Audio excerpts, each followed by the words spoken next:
Kangaroo court ಹೇಳುವಂತಹ ಒಂದು ಶಬ್ದದ ಪದ ಬಳಕೆ ಇತ್ತೀಚೆಗೆ ನೀವು ಕೇಳ್ತಾ ಇದ್ದೀರಿ. ಅದು ವಿಶೇಷವಾಗಿ ಯಾರು ಉಪಯೋಗಿಸಿದ್ರು ಅಂದರೆ TMC ಸದಸ್ಯರಾದ ಮಹುವಾ ಮೊಯಿತ್ರಾ ಅವರು ಇತ್ತೀಚೆಗೆ ಏನು ಲೋಕಸಭಾ ಸದಸ್ಯತ್ವದಿಂದ ಪ್ರಶ್ನೆಗಾಗಿ ಲಂಚ ಪ್ರಕರಣದಲ್ಲಿ ಅವರನ್ನು ಉಚ್ಚಾಟನೆ ಮಾಡಲಾಯಿತು. ಅವರ ವಿರುದ್ಧ ಆದಂಥ ಏನು ಪ್ರೊಸೀಡಿಂಗ್ಸ್ ಇದೆ ಅದಕ್ಕೆ ಅದು ಕಾಂಗರೂ ಕೋರ್ಟ್ನ ಪ್ರೊಸೀಡಿಂಗ್ ಅಂತ ಹೇಳಿ ಅದನ್ನು ಬಣ್ಣಿಸಿದ್ರು.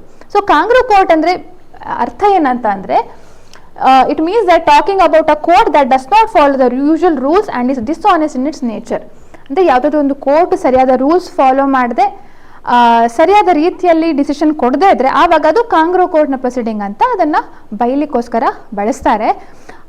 ಈ ಒಂದು ಕಾಂಗರೂ ಕೋರ್ಟ್ ಹೇಳುವಂಥ ಶಬ್ದದ ಬಳಕೆ ಅಥವಾ ಅದ್ರದ್ದು ಉಗಮ ಎಲ್ಲಿ ಆಯ್ತಂತಂದರೆ ಇದು ಮೇನ್ ಆಗಿ ಆಸ್ಟ್ರೇಲಿಯನ್ ಪೀನಲ್ ಸಿಸ್ಟಮ್, ಆಸ್ಟ್ರೇಲಿಯನ್ ಏನು ಸಿಸ್ಟಮ್ ಇತ್ತು ಆ ಕಾರಣಕ್ಕಾಗಿ ಅದನ್ನು ಆ ರೀತಿ ಬಳಸ್ತಾರೆ ಅಂತ ಒಂದು ಮೂಲದಲ್ಲಿ ಹೇಳ್ತಾರೆ. ಅಥವಾ ಇನ್ನೊಂದು ಮೂಲದ ಪ್ರಕಾರ ಕಾಂಗ್ರೂ ಹೇಳುವಂಥದ್ದು ಒಂದು ಕಡೆಯಿಂದ ಒಂದು ಕಡೆ ಜಿಗಿತಾ ಇರುವಂಥದ್ದು, ನೆಗೆಯುತ್ತಾ ಇರುವಂಥದ್ದು.